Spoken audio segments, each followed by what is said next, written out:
ഒരു സുപ്രധാന വാർത്തയിലേക്കാണ് ആദ്യം ദി ഇലക്ഷൻ ചാനൽ നീങ്ങുന്നത്. താനൂരിന് പകരം തിരൂരിൽ മത്സരിക്കുമെന്ന് സ്ഥിരീകരിച്ച വി അബ്ദുറഹ്മാൻ ഇപ്പോൾ രംഗത്തെത്തിയിരിക്കുന്നു. സ്വന്തം നാട്ടിൽ മത്സരിക്കാൻ എല്ലാവർക്കും ആഗ്രഹമുണ്ടാകും. തിരൂർ വികസന കാര്യത്തിൽ പിന്നോട്ടാണ്, അതിനെ മാറ്റുക എന്നതാണ് ദൗത്യമെന്ന് അബ്ദുറഹ്മാൻ പറയുന്നു. പെരുന്നാൾ കഴിഞ്ഞാൽ പ്രചാരണത്തിനിറങ്ങുമെന്നാണ് പ്രതികരണം. താനൂരിൽ നിന്ന് വി അബ്ദുറഹ്മാൻ്റെ പേര് CPM പ്രഖ്യാപിച്ചിരുന്നു. താനൂർ മാറ്റി തിരൂർ നൽകണം എന്നാവശ്യപ്പെട്ട് അബ്ദുറഹ്മാൻ ഇതുവരെ പ്രചരണത്തിന് ഇറങ്ങിയിരുന്നില്ല. ഇതിനെ തുടർന്നാണ് താനൂരിൽ നിന്ന് തിരൂരിലേക്ക് അബ്ദുറഹ്മാനെ മാറ്റുന്നു എന്ന വിവരം ന്യൂസ് 18 ആദ്യം പുറത്തുവിട്ടത്. ആ വാർത്ത ഇപ്പോൾ സ്ഥിരീകരിക്കപ്പെട്ടിരിക്കുന്നു. CV അനുമോദ് എന്നോടൊപ്പം ചേരും.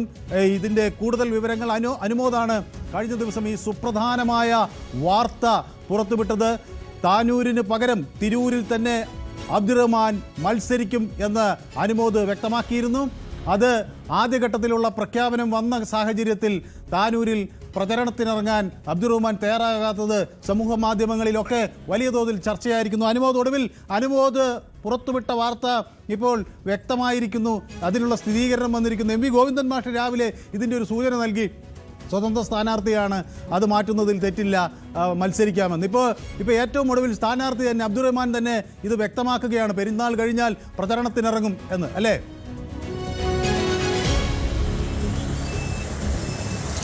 അസാധാരണമാണ് താനൂരിലെ പ്രചരണത്തിന്റെ ഓരോ വിശേഷങ്ങളും. വി അബ്ദുറഹ്മാന് സാധാരണഗതിയിൽ മറ്റ് സ്ഥാനാർത്ഥികൾക്കില്ലാത്ത ചില സ്വാതന്ത്ര്യം ഇടതുപക്ഷം നൽകുന്നു എന്നതിന്റെ ഏറ്റവും വലിയ ഉദാഹരണമാണ് ഇപ്പോഴത്തേത്. അദ്ദേഹത്തിന്റെ പേര് താനൂരിൽ ഇടതുപക്ഷം സ്ഥാനാർത്ഥിയായി പ്രഖ്യാപിക്കുന്നു. പക്ഷെ അദ്ദേഹം പ്രചരണത്തിന് ഇറങ്ങുന്നില്ല, പകരം തിരൂർ വേണമെന്ന് നിർബന്ധം പിടിക്കുന്നു. പാർട്ടിയിൽ സമ്മർദ്ദം ചെലുത്തുന്നു. പാർട്ടി പല വിധത്തിൽ അദ്ദേഹത്തെ അനുനയിപ്പിക്കാൻ ശ്രമം നടത്തുന്നു, താനൂരിലേക്ക് മത്സരിക്കാനുള്ള നീക്കങ്ങൾ നടത്തുന്നു. പക്ഷെ അതിനൊക്കെ മറികടന്ന് അബ്ദുറഹ്മാൻ തന്നെ തിരൂരിലേക്ക് എത്തുമെന്ന് അവസാനം തെളിയുകയാണ്. ഇന്ന് രാവിലെ തന്നെ MV ഗോവിന്ദൻ മാസ്റ്റർ ഇക്കാര്യത്തിൽ ഒരു സൂചന നൽകിയിരുന്നു. അബ്ദുറഹ്മാൻ സ്വതന്ത്രനാണ്, അദ്ദേഹത്തിന് എവിടെ വേണമെങ്കിലും മത്സരിക്കാമെന്നുള്ളത്. ഇപ്പോൾ ഇന്ന് വൈകുന്നേരം മാധ്യമങ്ങളോട് സംസാരിച്ച വി അബ്ദുറഹ്മാൻ തന്നെ തന്റെ താല്പര്യം തുറന്നു പറയുകയാണ്. തന്റെ ജന്മനാട് തിരൂരാണ്, ജന്മനാട്ടിൽ മത്സരിക്കാൻ ആർക്കാണ് താല്പര്യമില്ലാതിരിക്കുക? തിരൂർ ഏറെ വികസനത്തിന് പിന്നിലാണ്. പെരുന്നാൾ കഴിഞ്ഞാൽ താൻ പ്രചരണത്തിന് ഇറങ്ങുമെന്ന് കൂടി പറയുമ്പോൾ ഇനി മറ്റു മാറ്റങ്ങളൊന്നും അതിൽ വരാനില്ല. അദ്ദേഹം തിരൂരിൽ തന്നെ മത്സരിക്കും. താനൂരിൽ സ്ഥാനാർത്ഥിയായി മറ്റൊരാളെ CPM നോക്കേണ്ട സാഹചര്യമാണ് നിലവിലുള്ളത്. നമുക്കറിയാം ഇടതുപക്ഷത്തെ സംബന്ധിച്ച് ഇത് അസാധാരണമാണ്. ഇത് വലിയ വിവാദങ്ങൾക്ക് സമൂഹ മാധ്യമങ്ങളിൽ അതിനൊരു നീക്കമുണ്ടായിരുന്നു. അബ്ദുറഹ്മാൻ മത്സരിക്കുന്നില്ല, അല്ലെങ്കിൽ പ്രചരണത്തിന് വരുന്നില്ല എന്നത് വലിയ തോതിൽ അവിടെ ചർച്ചയായി. നേരത്തെ അനുമോദ് തന്നെ മറ്റൊരു പ്രധാന വിഷയം ചൂണ്ടിക്കാണിച്ചുകൊണ്ട് ഒരു വാർത്ത നൽകിയിരുന്നു. അത് രണ്ടത്താണിയുടെ ഫേസ്ബുക്ക് പോസ്റ്റാണ്. രണ്ടത്താണി ഇപ്പോൾ പഴയ ചില ഫേസ്ബുക്ക് പോസ്റ്റുകൾ മുക്കി ഇപ്പോൾ പുതിയ തങ്ങളുടെയൊക്കെ ഫോട്ടോയൊക്കെ വെക്കുന്നു, തൻ്റെ പഴയ നിലപാടൊന്ന് മയപ്പെടുത്തുന്നു. അങ്ങനെ മൊത്തത്തിൽ തിരൂരിലും താനൂരിലും വലിയ തരത്തിൽ ചിത്രങ്ങൾ മാറുകയാണ്, അല്ലേ? 2 ദിവസം ഒരുപാട് മാറ്റങ്ങൾ ഉണ്ടാകുമെന്ന് പ്രതീക്ഷിച്ചതായിരുന്നു. അബ്ദുറഹ്മാൻ രണ്ടത്താണി ലീഗിനെതിരെ നിലപാട് വ്യക്തമാക്കുന്നു. അദ്ദേഹം ഇടതുപക്ഷത്തേക്ക് പോകുന്ന പ്രചാരണം നടക്കുന്നു. ഇടതുപക്ഷ നേതാക്കൾ അദ്ദേഹത്തെ സ്വാഗതം ചെയ്യുന്നു.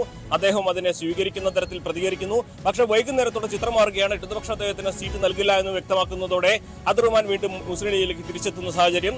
ഇന്നലെ രാത്രി 11 മണിക്ക് അദ്ദേഹം പാണക്കാടെത്തി അബ്ബാസ് അലി ശിഹാബ് തങ്ങളെയും മുനവർ അലി ശിഹാബ് തങ്ങളെയും കണ്ട് മടങ്ങുന്നു. രാവിലെ മാധ്യമങ്ങളെ കണ്ട് താൻ ലീഗുകാരൻ തന്നെയാണ്, തന്റെ വേദന താൻ അറിയിക്കുക മാത്രമാണ് ചെയ്തത്, തന്റെ പാർട്ടി അതിൽ ഔചിതമായ നടപടിയെടുക്കുമെന്നാണ് പ്രതീക്ഷ എന്ന് പറഞ്ഞ് സമസ്താപരാധം പറയുന്ന തരത്തിൽ തന്നെ അദ്ദേഹത്തിന്റെ മറുപടി അദ്ദേഹം വിശദീകരിക്കുന്നു. വൈകുന്നേരത്തോടെ അദ്ദേഹം മുൻപ് എന്ത് തരത്തിലുള്ള പ്രകോപനമാണ് ആ ഫേസ്ബുക്ക് പോസ്റ്റിലൂടെ സൃഷ്ടിച്ചതെങ്കിൽ ആ പോസ്റ്റ് അദ്ദേഹം ഇപ്പോൾ ഡിലീറ്റ് ചെയ്തിരിക്കുന്നു. പകരം പാണക്കാട് തങ്ങന്മാർ നിരന്നിരിക്കുന്ന ഒരു ഫോട്ടോ അതിൽ പോസ്റ്റ് ചെയ്തിരിക്കുന്നു. അതായത് അബ്ദുറഹ്മാൻ രണ്ടത്താണി അദ്ദേഹത്തിന്റെ നീക്കം പാർട്ടിക്കെതിരെ വിമർശിച്ച് ഇടതുപക്ഷത്തേക്ക് എത്താനുള്ള ഒരു നീക്കം വിജയിച്ചില്ല എന്ന് തന്നെ വേണം പറയുവാൻ. അങ്ങനെ വിജയിക്കാത്ത സാഹചര്യത്തിൽ അദ്ദേഹം തിരിച്ച് പഴയ ലാവണത്തിലേക്ക് തിരിച്ചെത്താനുള്ള ശ്രമമാണ് നടത്തുന്നത്. പക്ഷേ അത് എത്ര കണ്ട് ഫലം കാണുമെന്നറിയില്ല. ഇപ്പോഴും സാദിഖ് അലി ശിഹാബ് തങ്ങളൊന്നും അദ്ദേഹത്തിന്റെ ആ പ്രതികരണത്തോട് പൂർണ്ണമായും പ്രതികരിച്ചിട്ടില്ല. അദ്ദേഹത്തിന്റെ പാർട്ടിയുടെ നിലപാടും എന്താകുമെന്നറിയില്ല. ഒരുപക്ഷെ പാർട്ടി നടപടി ഇനി വരും ദിവസങ്ങൾ ഉണ്ടാകുമോ എന്നുള്ളത് കണ്ടു തന്നെ അറിയണം. നിലവിലെ സാഹചര്യത്തിൽ ലീഗിനെ സംബന്ധിച്ച് അബ്ദുറഹ്മാൻ തെരഞ്ഞെടുപ്പിൽ തലവേദന ഉണ്ടാക്കുന്നില്ല എന്ന് മാത്രമാണ് ഈ ഘട്ടത്തിൽ പറയാൻ കഴിയുന്ന ഒരു കാര്യം. ഏതായാലും വി അബ്ദുറഹ്മാന്റെ ഒരു പ്രതികരണം കൂടി നമുക്ക് കിട്ടിയിട്ടുണ്ട്. നമുക്ക് ആ പ്രതികരണം ഒന്ന് കേൾക്കാം. എല്ലാവർക്കും സ്വന്തം നാട്ടിലൊന്നും മത്സരിക്കാൻ ആഗ്രഹം ഉണ്ടാവില്ല. നോക്കൂ, തിരൂരിന്റെ ഞങ്ങളുടെ നാട് വർഷങ്ങളായി പിന്നോക്കാണ്. നിരവധി MLA-മാർ വന്നു, നിരവധി മന്ത്രിസഭകൾ വന്നു. ഇന്നേ വരെ ഞങ്ങളുടെ നാട്ടിൽ വികസനം ഉണ്ടായി. നമ്മളെ മലപ്പുറം ജില്ല എല്ലാ മണ്ഡലങ്ങളും നല്ല രീതിയിൽ വികസിച്ചു. പക്ഷെ തിരൂരിന്റെ പിന്നോട്ടാണ് പോയിട്ടുള്ളത്. അത് ആ പ്രദേശത്തെ ആളുകൾ എന്നുള്ള നിലയ്ക്ക് അതിന് മാറ്റുക എന്നുള്ള ഒരു ദൗത്യം ഞങ്ങൾക്കുണ്ട്. ഞങ്ങൾ ഈ തവണയും ഈ ഗവൺമെന്റ് വന്നിട്ടും കുറേ പണം അവിടെ ചെലവഴിച്ചു. അത് വേണ്ട വിധത്തിൽ ചെലവഴിക്കാൻ കഴിഞ്ഞിട്ടുണ്ട്. അപ്പോൾ നിർബന്ധമായും തിരൂരിന്റെ വികസനം അത് ഞങ്ങളുടെ ലക്ഷ്യമാണ്. തിരൂർക്കാരൻ എന്നുള്ളത് അത് നിർവഹിക്കുക എന്നുള്ളതാണ് ഞാൻ ആഗ്രഹിക്കുന്നത്. അനുമോദേ, ഈ അബ്ദുറഹ്മാനുമായിട്ട് സംസാരിക്കുമ്പോൾ അദ്ദേഹത്തിന്റെ ഒരു കോൺഫിഡൻസ് എങ്ങനെയാണ്? തിരൂര് പിടിച്ചെടുക്കാൻ കഴിയുമെന്നുള്ളൊരു വിശ്വാസമാണോ അബ്ദുറഹ്മാനുള്ളത്? കാരണം അത്ര കണ്ട് എളുപ്പമുള്ളൊരു ഫൈറ്റ് അല്ല തിരൂരിൽ, അല്ലേ?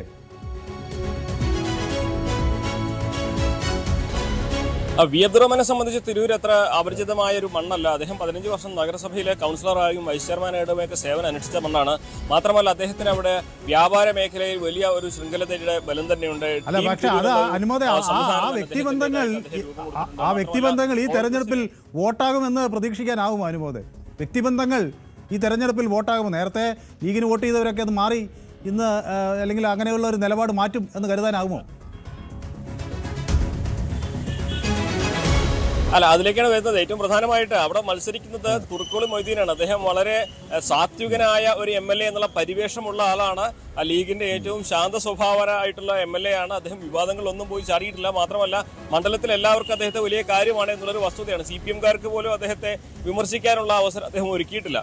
അപ്പോൾ അപ്പുറത്ത് അത്തരത്തിലൊരു പരിവേഷമുള്ള ഒരു ഇമേജ് ഉള്ള കുറുക്കോളി മൊയ്തീൻ, ഇപ്പുറത്ത് മണ്ഡലം മാറി വരുന്ന മുൻ മന്ത്രിയായിട്ടുള്ള, അല്ലെങ്കിൽ ഇപ്പോൾ മന്ത്രിയാണ് അദ്ദേഹം, ഇലക്ഷൻ ആ സമയത്ത് അങ്ങനെ പറയാൻ കഴിയില്ലല്ലോ, വി അബ്ദുറഹ്മാൻ വരുന്നു. സ്വാഭാവികമായിട്ടും ഇത് രണ്ട് തരത്തിലുള്ള വ്യക്തിത്വങ്ങൾ തമ്മിലുള്ള ഒരു പോരാട്ടമാകുമെന്ന കാര്യത്തിൽ സംശയമില്ല. വി അബ്ദുറഹ്മാന്റെ ശൈലി എന്നുള്ളത് എതിരാളികളുടെ വോട്ടുകൾ പോലും ചോർത്താൻ കഴിയുന്ന തരത്തിലുള്ള ബന്ധങ്ങൾ സൃഷ്ടിച്ച് അത്തരത്തിൽ അവിടെ ഇടതുപക്ഷത്തെ വിജയിപ്പിക്കുക എന്നുള്ളതാണ്. പക്ഷേ കുറുക്കോളി മൊയ്തീൻ അപ്പുറത്ത് നിൽക്കുമ്പോൾ സാമുദായിക സംഘടനകൾ, AP വിഭാഗമാകട്ടെ, EK വിഭാഗമാകട്ടെ, മുജാഹിദ് സംഘടനകളാകട്ടെ, അവർക്കെല്ലാം തന്നെ സ്വീകാര്യമായിട്ടുള്ളൊരു നിലപാട് പലപ്പോഴും കുറുക്കോളി സ്വീകരിക്കുന്ന ഒരു വ്യക്തിയാണ്. അപ്പോൾ അങ്ങനെ ഉള്ള ഒരു വ്യക്തിയെ അവർ കൈവിടുമോ എന്ന ചോദ്യമാണ് ഉയരുന്നത്. കോൺഗ്രസിന്റെ വോട്ടുകൾ ഭിന്നിപ്പിക്കാൻ കഴിയുമെന്ന ചോദ്യമാണ് രണ്ടാമതായിട്ട് ഉയരുന്നത്. ലീഗിന്റെ വോട്ടുകൾ എന്താണെങ്കിലും വലിയൊരു പരിധി വരെ കുറുക്കോളി മൊയ്തീനെ കൈവിടില്ല. പക്ഷേ കോൺഗ്രസിന്റെ വോട്ടുകൾ വി അബ്ദുറഹ്മാന്റെ പഴയ ബന്ധങ്ങളും സൗഹൃദങ്ങളും വെച്ച് അത് നേടാൻ കഴിയുമെന്ന ചോദ്യമാണ് ഉയരുന്നത്. ഇതിനെല്ലാം അപ്പുറത്ത് അദ്ദേഹം നേരിടാൻ പോകുന്ന വെല്ലുവിളി താനൂരിൽ നിന്ന് തിരൂരിലേക്ക് മാറിയതിന്റെ ഒരു വിശദീകരണം, ബോധ്യപ്പെടുന്ന ഒരു വിശദീകരണം ജനങ്ങൾ സ്വീകരിക്കുമോ എന്നുള്ളത്. 2 തവണ മത്സരിച്ച മണ്ഡലത്തിൽ നിന്ന് മാറുന്നതിന്റെ കാരണം എന്താണ് അവിടെ ആത്മവിശ്വാസക്കുറവ് എന്ന ചോദ്യമായിരിക്കും ജനങ്ങൾ ചോദിക്കുക. അതിന് തൃപ്തികരമായിട്ടുള്ള ജനങ്ങളെ ബോധ്യപ്പെടുത്തുന്ന മറുപടി, വിശദീകരണം അദ്ദേഹത്തിന് നൽകാൻ കഴിയുമോ എന്നുള്ളതാണ് ഈ തെരഞ്ഞെടുപ്പിൽ തിരൂരിൽ മാറ്റം ഉണ്ടാകുമോ ഇല്ലയോ എന്നുള്ളതിന്റെ പ്രധാനപ്പെട്ട ഒരു കാര്യമായിട്ട് പറയേണ്ടി വരിക. ജനങ്ങളെ ബോധിപ്പിക്കാൻ, ഈ മണ്ഡലം മാറിയതിന്റെ കാരണം വി അബ്ദുറഹ്മാന് ജനങ്ങളെ ബോധിപ്പിക്കാൻ കഴിഞ്ഞാൽ, UDF-ലെ ഒരു വിഭാഗത്തിന്റെ വോട്ട് അദ്ദേഹത്തിന് ഭിന്നിപ്പിക്കാൻ കഴിഞ്ഞാൽ, അദ്ദേഹത്തിന്റെ വ്യക്തിപ്രഭാവം കൊണ്ട് തിരൂരിൽ അദ്ദേഹത്തിന് ആ ഒരു വോട്ട് ബാങ്ക് സൃഷ്ടിക്കാൻ കഴിഞ്ഞാൽ ഒരുപക്ഷെ തിരൂരിൽ അദ്ദേഹത്തിന് അത്ഭുതങ്ങൾ സൃഷ്ടിക്കാൻ കഴിഞ്ഞേക്കും. അതല്ലെങ്കിൽ തിരൂർ UDF-ന്റെ കോട്ടയായി തന്നെ തുടരാനാണ് സാധ്യത. അതാണ് CV അനുമോദ് നൽകിയ ആ വിശദീകരണമാണ് അതിലെ ഏറ്റവും സുപ്രധാനമായ കാര്യം. കാരണം അദ്ദേഹത്തിന് അവിടെ മണ്ഡലത്തിൽ ചെന്ന് വോട്ട് ഭിന്നിപ്പിക്കാൻ കഴിയണം, അത് പിന്നീട് സ്വന്തം പെട്ടിയിലാക്കാൻ കഴിയണം. അങ്ങനെ വന്നാൽ മാത്രമേ ഈ വാശി പിടിച്ചതിനൊക്കെ ഒരു വിജയം ഉറപ്പാക്കി എന്ന് പറയുമ്പോൾ മാത്രമേ അതിനൊരു ന്യായീകരണം ഈ തെരഞ്ഞെടുപ്പിന് ശേഷം കണ്ടെത്താൻ കഴിയൂ. അപ്പോൾ ഏതായാലും അദ്ദേഹം തികഞ്ഞ ആത്മവിശ്വാസത്തിലാണെന്ന് അനുമോദ് പറയുന്നു. വ്യക്തിബന്ധങ്ങളൊക്കെ വോട്ടാകും എന്ന് പറയുന്നു. അദ്ദേഹം ഒരു കാര്യം വ്യക്തമാക്കുന്നുണ്ട്, സ്വന്തം നാട്ടിൽ മത്സരിക്കാൻ എല്ലാവർക്കും ആഗ്രഹമുണ്ടാകും. തിരൂര് വികസനത്തിൽ പിന്നോട്ടാണ്, അത് മാറ്റുക എന്നൊരു വലിയ ദൗത്യമാണ് തൻ്റെ മുന്നിലുള്ളത് എന്ന് അദ്ദേഹം പറയുന്നു.